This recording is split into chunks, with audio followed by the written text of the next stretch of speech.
इस समय यूक्रेन संकट पर सारी दुनिया की निगाहें लगी हुई हैं।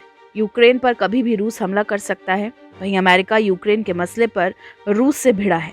अमेरिका और रूस एक दूसरे को युद्ध की धमकी दे रहे हैं। अमेरिका और रूस के बीच यूक्रेन को लेकर तनाव बढ़ता ही जा रहा है। इधर रूस और अमेरिका के बीच इस संकट को लेकर बैठकों का दौर भी चल रहा है। पिछले 1.5 महीने से जिस तरह की घटनाएं हो रही हैं, उससे ऐसा ही लग रहा है कि मानो दुनिया शीत युद्ध यानी कि कोल्ड वॉर के दौर में फिर से चली गई है। तो आज के नो दिस वीडियो में हम आपको बताएंगे कि क्या वाकई दुनिया में फिर छिड़ सकता है कोल्ड वॉर। साथ ही बताएंगे कि आखिर ऐसा क्यों हो रहा है। बस आप वीडियो के आखिर तक बने रहिए हमारे साथ। इस पूरे संकट की शुरुआत 2014 में क्रीमिया को जबरन रूस में मिलाने के साथ शुरू हुई।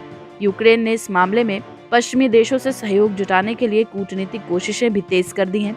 यूक्रेन का कहना है कि वो नाटो की सदस्यता के बदले देश में रक्षा सुधारों को लागू करने के लिए तैयार है। बीते कुछ सालों में यूक्रेन ने यूरोपीय संस्थानों के साथ सुरक्षा सहयोग और नजदीकियां बढ़ाई हैं और वो रूस से हर मोर्चे पर भिड़ रहा है। इसके बाद रूस ने पिछले साल सीमा पर सैनिकों की तैनाती अचानक बढ़ानी शुरू कर दी।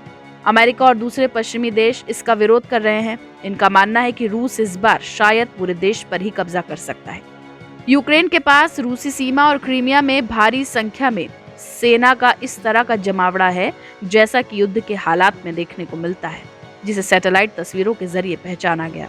आपको बता दें कि यूक्रेन के पड़ोसी देश नाटो के सदस्य हैं। नाटो जिसे शीत युद्ध के समय में सोवियत संघ के विरोध में बनाया गया था और जो एक सैन्य संगठन है। शीत युद्ध खत्म होने के बाद भी नाटो की सक्रियता कायम है, जिसे रूस अपने लिए खतरा मानता है और रूस इसके खिलाफ है।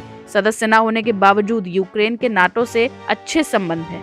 रूस की मांग है कि नाटो यूरोप में अपने विस्तार पर रोक लगाए। रूसी राष्ट्रपति व्लादिमीर पुतिन ने पिछले हफ्ते चेताते हुए कहा था कि अगर रूस के खिलाफ नाटो यूक्रेन की जमीन का इस्तेमाल करता है तो अंजाम भुगतना होगा। ये बयानबाजी कुछ वैसी ही है जैसी शीत युद्ध के समय देखने को मिला करती थी। वहीं पिछले महीने अमेरिकी राष्ट्रपति ने कहा था कि अगर रूस ने यूक्रेन पर हमला किया तो उसे इसकी भारी कीमत चुकानी पड़ेगी।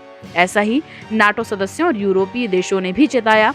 ऐसे में कह सकते हैं कि तीसरे विश्व युद्ध का खतरा बढ़ गया है।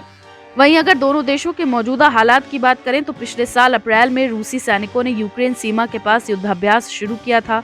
तनाव बढ़ा तो युद्धाभ्यास तो रोक दिया, लेकिन अब भी यूक्रेन सीमा पर 1 लाख जवान तैनात हैं। इसके अलावा ब्रिटेन ने यूक्रेन में एंटी टैंक हथियार भेजने शुरू कर दिए हैं और कनाडा ने भी वहां स्पेशल फोर्स भेज दी है। अमेरिका की ओर से हथियारों की पहली खेप यूक्रेन भेजी गई है। कुल मिलाकर यूक्रेन का संकट किसी भी तरह से सुलझता हुआ दिखाई नहीं दे रहा है।